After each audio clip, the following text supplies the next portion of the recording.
Inaalam ngayon ng National Bureau of Investigation o NBI ang mga posibleng utak nitong nagpapakalat ng fake news sa social media. At batay sa investigasyon ng NBI, nasa 20 na mga individual ang sinasabing sangkot dito. Report mula kay Moira Encina Cruz. Iniimbestigahan na rin ng National Bureau of Investigation o NBI kung may mga utak sa likod ng mga nagpapakalat ng fake news sa social media. Sinabi ni NBI Director Jaime Santiago na ito ay dahil pare-pareho o isa lamang ang content o tema ng fake news peddlers na dumadagdag sa pagkalito ng publiko at kaguluhan sa politika. Nilinaw ni Santiago na lahat ng issue ng pagpapakalat ng fake news ay inaalam nila at hindi lamang ang may kaugnayan sa pagkakaaresto kay dating Pangulong Rodrigo Duterte. Tinitingnan namin bakit dumadami, bakit parang iisa ang tema nila, no? Ganon na sumasakay sa kaguluhan ng ating political atmosphere.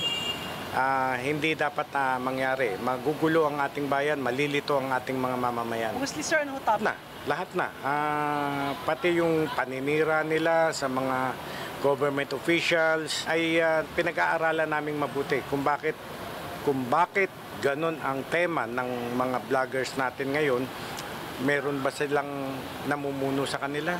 Tinitignan po namin yan lahat. Ayon kay Santiago, may listahan na rin ng NBI ng hindi bababa sa 20 vloggers na nagpapakalat ng peking balita.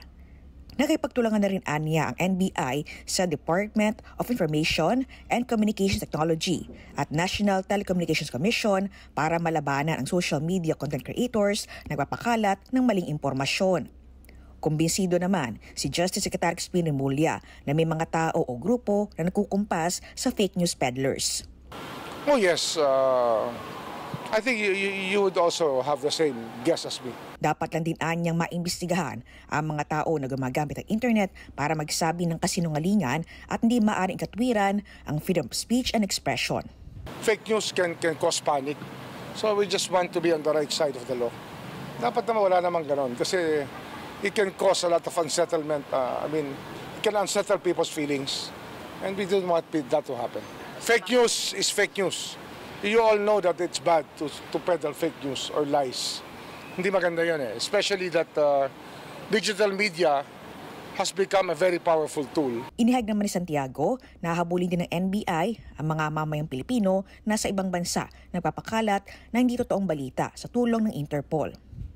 Aminadong NBI chief na isa sa mga dilema nila ay kapag ang vlogger na Pinoy ay mamamayan ng isang bansa kung saan hindi krimen ang libel tulad ng US na civil case lang ito.